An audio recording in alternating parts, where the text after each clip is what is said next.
لله نحمده ونستعينه ونستغفره ونعوذ بالله من شرور أنفسنا ومن سيئات أعمالنا من يهده الله فلا مضل له ومن يضلل فلا هادي له وأشهد أن لا إله إلا الله وحده لا شريك له وأشهد أن محمدا عبده ورسوله يا أيها الذين آمنوا اتقوا الله حق تقاته ولا تموتن إلا وأنتم مسلمون يا أيها الناس اتقوا ربكم الذي خلقكم من نفس واحدة وخلق منها زوجها وبث منهما رجالا كثيرا ونساء واتقوا الله الذي تساءلون به والأرحام إن الله كان عليكم رقيبا يا أيها الذين آمنوا اتقوا الله وقولوا قولا سديدا يصلح لكم أعمالكم ويغفر لكم ذنوبكم ومن يطع الله ورسوله فقد فاز فوزا عظيما أما بعد فإن خير الحديث كتاب الله وخير الهدي هدي محمد صلى الله عليه وسلم وشر الأمور محدثاتها وكل محدثة بدعة وكل بدعة ضلالة وكل ضلالة في النار فأعوذ بالله السميع العليم من الشيطان الرجيم بسم الله الرحمن الرحيم ومن يطع الله والرسول فأولئك مع الذين أنعم الله عليهم من النبيين والصديقين والشهداء والصالحين وحسن أولئك رفيقا. معزز و مکرم حاضرین جمع، دین ملی بزرگوں، ساتھیوں، دوستوں، گزشتہ جمعہ میں نے آپ کے سامنے کچھ ایسے اعمال بتائے تھے جن کے کرنے سے جنت میں اللہ کے رسول جناب عربی محمد رسول اللہ صلی اللہ علیہ وسلم کی رفاقت اور آپ کی صحبت نصیب ہوتی ہے۔ سب سے بنیادی بات یہ بتائی گئی تھی کہ اللہ کے رسول صلی اللہ علیہ وسلم کی رفاقت کے لیے جنت میں داخلے کے لیے توحید خالص عمل صالح بنیادی شرط ہے۔ اللہ کے رسول صلی اللہ علیہ وسلم کی اطاعت اور سچی تابعداری، آپ سے سچی محبت، آپ کے صحابہ سے سچی محبت، یہ کچھ ایسے اعمال ہیں جن کے کرنے اور اپنانے سے ایک بندے مسلم کو، ایک شخص کو جنت میں داخلہ بھی ملتا ہے اور ساتھ ہی ساتھ جو اچھے اور نیکوکار لوگ ہیں ان کی رفاقت اور معیت بھی نصیب ہوتی ہے۔ آج کے خطبہ جمعہ میں بھی کچھ ایسے اعمال ہم آپ کے سامنے بیان کرنے کی کوشش کریں گے۔ اللہ تعالیٰ سے دعا ہے کہ اللہ رب العالمین ہمیں ان تمام اعمال کو کرنے کی توفیق عطا فرمائے، ان تمام اعمال میں اخلاص دے۔ اللہ تعالیٰ ان اعمال کو شرف قبولیت بخشے اور قیامت کے دن اچھے اور نیکوکار اور صلحاء اور صالحین اور جو اللہ کے معزز اور مکرم بندے ہیں، انبیاء کرام ہیں، اللہ تعالیٰ ان کی رفاقت اور صحبت ہمیں نصیب فرما آمین رب العالمین۔ فرض نمازوں کے علاوہ جو نوافل ہیں ان کا کثرت سے اہتمام کرنا، یہ بھی اللہ کے رسول صلی اللہ علیہ وسلم کی رفاقت حاصل کرنے کے ایک ذریعہ اور سبب ہے۔ جیسا کہ حدیث کے اندر آتا ہے کہ ایک صحابی ہیں، انہوں نے اللہ کے رسول صلی اللہ علیہ وسلم سوال کیا کہ ربیعہ بن کعب رضی اللہ تعالیٰ عنہ، صحابی رسول ہیں ربیعہ بن کعب رضی اللہ تعالیٰ عنہ، وہ کہتے ہیں کہ میں نے اللہ کے رسول صلی اللہ علیہ وسلم سوال کیا کہ مجھے جنت میں آپ کی رفاقت چاہیے، جنت میں آپ کا ساتھ چاہیے، تو ہمارے نبی نے فرمایا کہ اس کے علاوہ بھی یا یہی، تو کہا کہ نہیں، مجھے جنت میں آپ کی رفاقت چاہیے۔ تو ہمارے نبی نے فرمایا فَإِنِّي عَلَيْكَ بِكَثْرَةِ السُّجُودِ، کثرت سجود سے، کثرت نماز سے میری مدد کرو۔ کثرت سجود کا مطلب یہ ہے، جیسا کہ امام نووی رحمۃ اللہ علیہ فرماتے ہیں، کثرت سے نوافل کا اہتمام کرنا۔ فرض نمازیں تو ہر ایک کے لیے ضروری ہے، ہر بندے مومن پر جو بالغ ہے، عاقل ہے، اس کے پاس کوئی عذر نہیں ہے، جب تک اس کی جان ہے، جب تک ہوش و حواس باقی ہے، ہر بندے مومن کو نماز کی پابندی کرنا ضروری ہے۔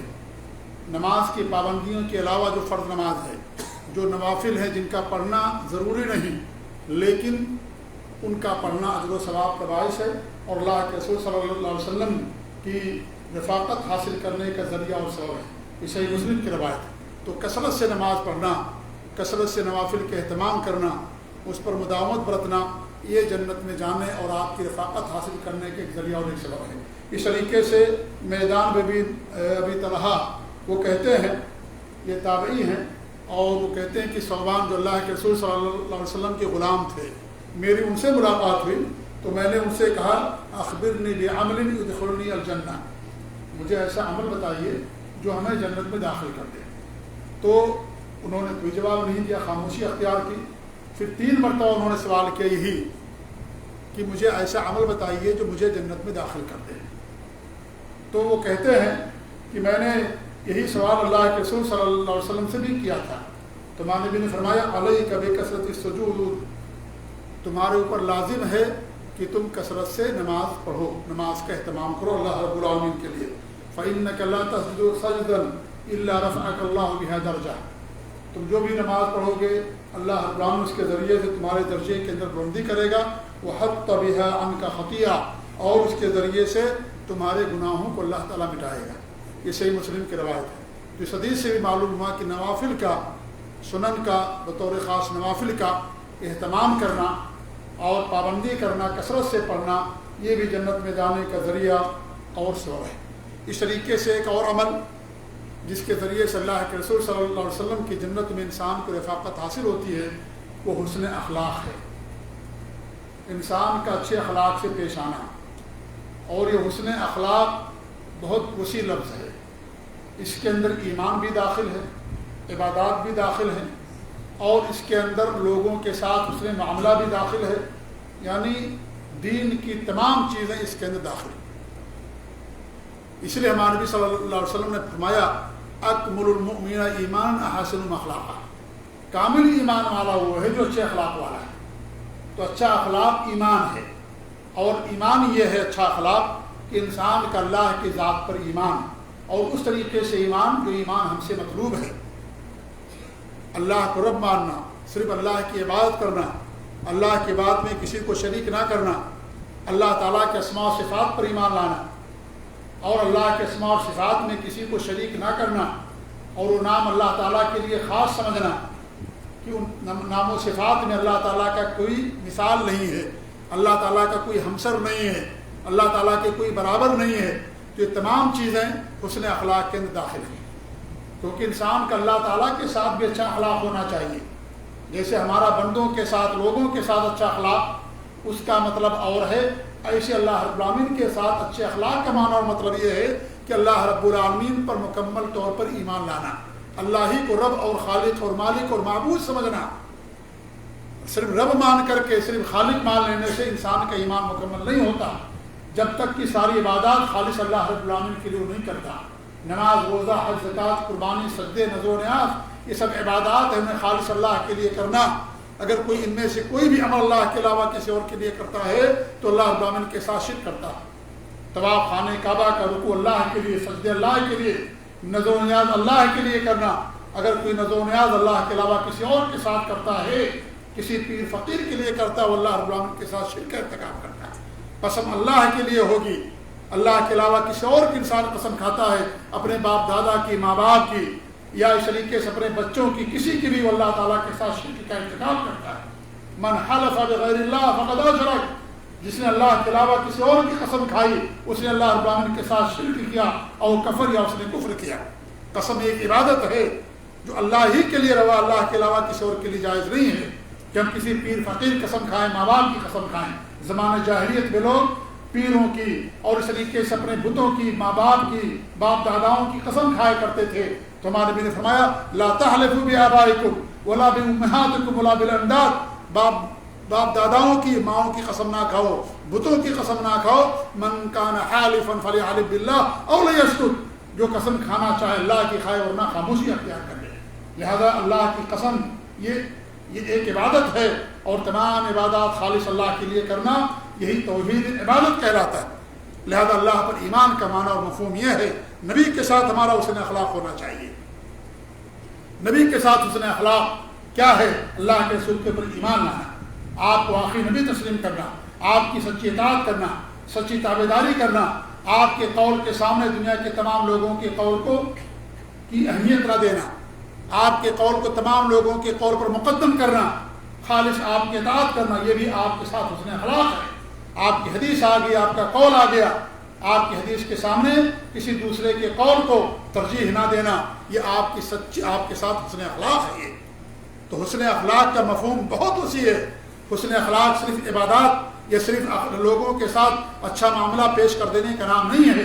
اس لیے ہمارے نبی نے فرمایا الدین النصیحہ، دین خیر خواہی کا نام ہے۔ تین مرتبہ نبی نے فرمایا. لوگوں نے کہا کس کے لیے خیر خواہی؟ کہا اللہ کے لیے، اس کے رسول کے لیے، اس کی کتاب کے لیے، اور جو مسلمانوں کے ائمہ اور سربراہ اور حکمراں ہیں ان کے لیے، اور جو عام مسلمان ہیں ان کے لیے خیر خواہی ہے. یہ دین خیر خواہی کا نام ہے. ایک دوسرے کی نصیحت کرنا، ایک دوسرے کے لیے خیر خواہی چاہنا. اللہ کے لیے کیا خیر خواہی ہے؟ اللہ کی خیر خواہی یہی ہے جو علماء نے بیان کیا ہے کہ اللہ رب العالمین پر سچا ایمان لانا، اللہ رب العالمین کے اسماء و صفات میں کسی کو شریک نہ کرنا، تمام عبادات خالص اللہ کے لیے کرنا. نبی کا جو حسن اخلاق ہے، یہ نبی کے ساتھ جو نصیحت اور خیر خواہی ہے کہ آپ پر ایمان لانا اور آپ کی سچے تابعداری کرنا، یہ آپ کے ساتھ یہ نصیحت ہے. اور اس طریقے جو عام لوگ ہیں ان کے ساتھ نصیحت اور خیر خواہی، ان کے لیے بھلائی چاہنا، اچھے اخلاق سے پیش آنا، ملاقات و سلام کرنا، بیمار ان کی یاد کرنے کے لیے جانا، اور اس طریقے سے وفات ہو جنازے میں حاضر ہونا. یہ ساری چیزیں ایک بندے مومن کے ساتھ حسن اخلاق اور نصیحت کے اندر آتی ہیں. تو حسن اخلاق کا مفہوم بہت وسیع ہے. اس لیے ہمارے نبی نے فرمایا کہ قیامت کے دن سب سے زیادہ ترازو میں جو چیز اتنی ہوگی حسن اخلاق ہوگا. سب سے زیادہ ترازو کیا ہوگی؟ حسن اخلاق، اللہ رب العالمین کا تقویٰ ہوگا. قیامت کے دن ترازو میں اگر ایک بندہ لوگوں کے ساتھ اچھے اخلاق سے پیش آتا لیکن اللہ تعالیٰ کا حق ادا نہیں کرتا، روزے نماز کی پابندی نہیں کرتا، اللہ تعالیٰ کی بات میں شرک کرتا ہے، تو ایسے حسن اخلاق کا کوئی فائدہ نہیں.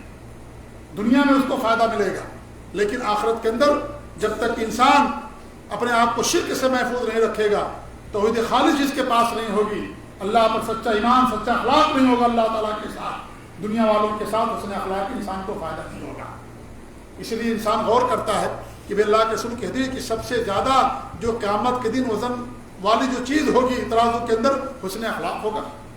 ہم سے زیادہ اچھا اخلاق غیر مسلموں کا ہے، ہم سے زیادہ لوگوں کے ساتھ وہ خدمت خلق کرتے ہیں، ہم سے زیادہ وہ لوگ بہت سارا کام کرتے ہیں، لیکن اس حسن اخلاق کا ان کا کوئی فائدہ نہیں. جب تک کوئی ایمان نہ لائیں، جب تک اس کا دنیا کے اندر ان کو فائدہ مل سکتا ہے، لوگ تعریف کریں گے، اللہ کی طرف سے کوئی رزق ملتا ہے، صحت ملتی ہے، اولاد ملتی ہے، یہ سب اس کی وجہ سے، لیکن آخرت میں ان کے اس کو کوئی فائدہ نہیں ہوگا. تو ایمان توحید خالص بنیادی شرط ہے.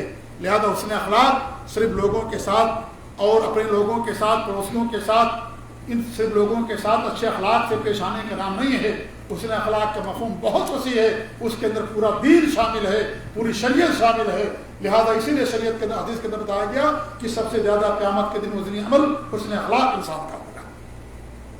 تو حسن اخلاق بھی بہت اچھی عبادت ہے، بہت اچھا عمل ہے، اور بہت اللہ کے رسول صلی اللہ علیہ وسلم کی حدیث ہے. آپ فرماتے ہیں کہ ان من احبکم الی واقربکم منی مجلسا یوم القیامہ، تم میں سب سے زیادہ میرے نزدیک محبوب اور میرے سب سے زیادہ قریب قیامت کے دن کون ہوگا؟ احسنکم اخلاقا، اچھے اخلاق والا ہوگا. اچھے اخلاق والا، اچھے اخلاق اللہ تعالیٰ کے ساتھ بھی، ہمارے نبی کے ساتھ بھی، اور لوگوں کے ساتھ بھی، تمام لوگوں کے ساتھ، سب کے ساتھ اچھا اخلاق. تو جس کے ساتھ اچھا اخلاق ہوگا، کیونکہ آپ بھائی سب سے بڑا حق کس کا ہمارے اوپر؟ کیا سب سے بڑا حق ہمارے اوپر صرف ماں باپ کا ہے، یا سب سے بڑا حق ہمارے اوپر جو جن کے ساتھ ہم کام کرتے انہی کا ہے، یا لوگوں کا نہیں؟ سب سے بڑا حق اللہ رب العالمین کا ہے. سب سے زیادہ احسان جس کا انسانیت پر ہے دنیا میں اللہ رب العالمین کا. اللہ انسانوں کو پیدا کیا اور پیدا کر کے بیکار نہیں چھوڑ دیا، ہماری ہدایت کے لیے نبی اور رسولوں کے مبارک سلسلے کو دنیا کے اندر قائم فرمایا، اور تمام چیزیں، تمام ضروریات جو انسان کی ہیں، سب چیز اللہ رب العالمین نے انسان کو دی.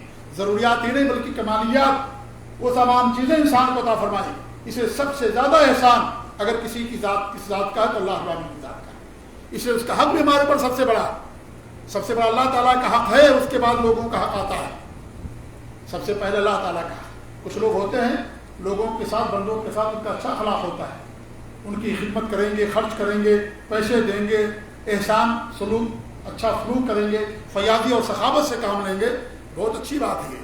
لیکن اللہ رب العالمین کا حق ادا نہیں کرتے، نمازوں کی پابندی نہیں کرتے، اور اس طریقے سے اللہ تعالیٰ کے حکم کو نہیں مانتے، روزے تک نہیں رکھتے. افطاری کرائیں گے ضرور، لوگوں کو پیسے دیں گے افطاری کے لیے، یتیموں کی مدد کریں گے، خدمت خلق کا بہت کام کرتے، لیکن اللہ تعالیٰ کا حق ادا نہیں کرتے. بھائی سب سے بڑا حق اللہ تعالیٰ کا ہے. آپ کی کمپنی سے، آپ کے فورمین سے، آپ کے ماں باپ سے، دنیا جہان کے تمام لوگوں سے سب سے بڑا حق اگر کسی کا اللہ رب العالمین کا. پہلے وہ حق ادا کیجئے، اس حق ادا کرنے کے بعد دوسروں کے حقوق آتے ہیں، تب دوسروں کے حقوق کا فائدہ ہوگا. اگر دوسروں کے حقوق آپ ادا کریں، اللہ تعالیٰ کا حق ادا نہ کریں، کوئی فائدہ اس کا نہیں ہوگا۔ اس لیے میرے بھائیوں، حسن اخلاق کا معنی اور مفہوم بہت ہی زیادہ وسیع ہے، سب کچھ اس کے اندر شامل ہے۔ تمہارے بھی فرماتے ہیں قیامت کے دن سب سے زیادہ میرے قریب وہ بندہ ہوگا جو اچھے اخلاق والا ہوگا۔ اس طریقے سے ہمارے نے فرمایا، جیسا کہ میں نے آپ کے سامنے حدیث پیش کی، امام من سعید اثقل فی المیزان من خلق الحسن، میزان اور ترازو میں سب سے زیادہ جو چیز اتنی ہوگی انسان کا حسن اخلاق ہوگا۔ ان المؤمن لیدرک بحسن خلقہ درجۃ الصائم القائم، انسان اپنے حسن اخلاق سے روزے دار اور قیام اللیل کے ادا کرنے والے کے درجے کو پا لیتا ہے۔ ایک انسان قیام اللیل ادا کرتا ہے، روزے رکھتا ہے، لیکن بدخلق ہے، وہ لوگوں کو تکلیف پہنچاتا ہے، لوگوں کو ایذا پہنچاتا ہے، تو یہ کیا ہے؟ روزہ یہ فرض روزوں کے علاوہ کی بات ہو رہی ہے، یہ قیام اللیل یہ فرض نمازوں کے علاوہ کی بات ہو رہی ہے۔ فرض نمازیں تو پڑھنا ہے، فرض روزے تو انسان کے لیے رکھنا ہے، یعنی ایک انسان ان نوافل کا بھی اہتمام کرتا ہے لیکن لوگوں کو ایذا پہنچاتا ہے، لوگوں کو تکلیف پہنچاتا ہے، لوگوں کے ساتھ حسن اخلاق سے پیش نہیں آتا۔ ہمارے نبی فرماتے ہیں انسان اپنے حسن اخلاق کے ذریعے سے ایسے لوگوں کے درجے اور ان کے مقام مرتبے کو پا لیتا ہے۔ حسن اخلاق کی اہمیت اور اس کی فضیلت ثابت ہوتی ہے۔ اس طریقے سے اللہ کے رسول نے فرمایا، آپ سوال کیا گیا سب سے زیادہ کون سی چیز ہے جو انسان کو جنت کے اندر داخل کرے گی؟ آپ نے فرمایا تقویٰ للہ حسن خلق، اللہ کے لیے تقویٰ اختیار کرنا اور حسن اخلاق سے پیش آنا۔ وسئل عن اکثر ما يدخل النار، اور سب سے زیادہ جو چیز انسان کو جہنم میں داخل کرے گی، آپ نے فرمایا الفم والفرج، انسان کا منہ ہے اور اس کی شرمگاہ ہے۔ انسان منہ سے ایمان ملاتا ہے، انسان زبان ہی سے کلمہ پڑھتا ہے، انسان زبان سے کفریہ بات کرتا ہے، اور اللہ کے رسول کی حدیث ہے سب سے زیادہ گناہ انسان اپنی زبان سے کرتا ہے، سب سے زیادہ انسان گناہ اپنی زبان سے کرتا ہے۔ زبان سے انسان کلمہ پڑھ کر کے مسلمان ہوتا ہے اور وہی کلمہ کفر پڑھ کر کے انسان اسلام کے دائرے سے نکل جاتا ہے۔ اس لیے زبان کی اہمیت ہے اسلام کے اندر۔ تو زبان سب سے زیادہ انسان جو عمل کرتا ہے زبان کے ذریعے سے کرتا ہے۔ زبان سے انسان غیبت کرتا ہے، چغلخوری کرتا ہے، جھوٹی قسمیں کھاتا ہے، کفریہ باتیں کرتا ہے، شرکیہ باتیں کرتا ہے، شرک اور کفر کی باتیں کرتا ہے، زبان ہی سے کرتا ہے۔ آپ دیکھیے کہ انسان زبان سے کتنا زیادہ گناہ کا کام کرتا ہے۔ سب سے زیادہ انسان کا گناہ، جیسا کہ اللہ کے رسول کی حدیث ہے، اکثر و خطایا بنی آدم فی اللسان، بنو آدم کے سب سے زیادہ گناہ زبان سے ہوتے ہیں۔ اسے زبان پر کنٹرول کرنے کی ضرورت ہے۔ زبان انسان کو جنت کے اونچے درجے تک پہنچا دیتی ہے اور وہی زبان انسان کو جہنم کے نیچے طبقے کے اندر پہنچا دیتی ہے۔ اس لیے زبان کی حفاظت ضروری ہے، زبان پر کنٹرول ضروری ہے۔ زبان سے وہی کام کیا جائے جس کام سے اللہ تعالیٰ راضی ہوتا ہے، اور وہ ان چیزوں سے دوری اختیار کیا جائے جو اللہ رب العالمین کی ناراضگی کا ذریعہ اور سبب بنتا ہے۔ تو زبان بہت اہم چیز ہے ہمارے جسم کے اندر جو اللہ رب العالمین نے ہمیں اور آپ کو دی۔ تو یہ حسن اخلاق کی اہمیت، اس زبان اور شرمگاہ جو دونوں پاؤں کے درمیان ہے، انسان زناکاری کے ذریعے سے اس طریقے سے انسان جہنم کے اندر چلا جاتا ہے۔ تو حسن اخلاق کے ذریعے سے بھی انسان اللہ رب العالمین، اللہ کے رسول صلی اللہ علیہ وسلم کی رفاقت جنت کے اندر سے ملتی ہے۔ ایک حدیث کے اندر آپ صلی اللہ علیہ وسلم فرماتے ہیں انا زعیم ببیت فی رفض الجنہ لمن ترک البراء ان کان محقا، میں ایسے آدمی کے لیے جنت کے کنارے ضمانت لیتا ہوں جو آدمی حق پر ہوتے ہوئے بھی جنگ و جدال چھوڑ دیتا ہے۔ حق پر ہے لیکن لڑائی اور جدال چھوڑ دیتا ہے، لڑائی جھگڑا نہیں کرتا۔ حق کے لیے لڑائی جھگڑا کرنے کی ضرورت نہیں ہے۔ آپ حق بات بتا دیں، مانتا الحمدللہ، نہیں مانتا تو بھی الحمدللہ، آپ کی ذمہ داری ادا ہوگی، آپ نے حق بات بتا دیا۔ عمل کرے گا الحمدللہ، نہیں عمل کرے گا تو بھی آپ کی ذمہ داری ادا ہوگی۔ اس کی لڑائی کرنا، جھگڑا کرنا، قتال کرنا آپس میں، یہ قطعاً جائز نہیں۔ آپ فرماتے اس شخص کے لیے جو حق پر ہوتے ہوئے بھی جنگ و جدال کو، مجادلہ کو چھوڑ دیتا ہے، اس کے لیے جنت میں ضمانت کی گارنٹی لیتا ہوں جنت کے نیچے۔ اور ایسے شخص کے لیے جنت کے درمیان میں، بیچ میں، میں جنت کی ضمانت لیتا ہوں جو مزاح میں بھی جھوٹ نہیں بولتا۔ جھوٹ بولنا ہمیشہ کے لیے حرام ہے، کبھی بھی جھوٹ بولنا انسان کے لیے جائز نہیں، مذاق کے طور پر جھوٹ بولنا جائز نہیں۔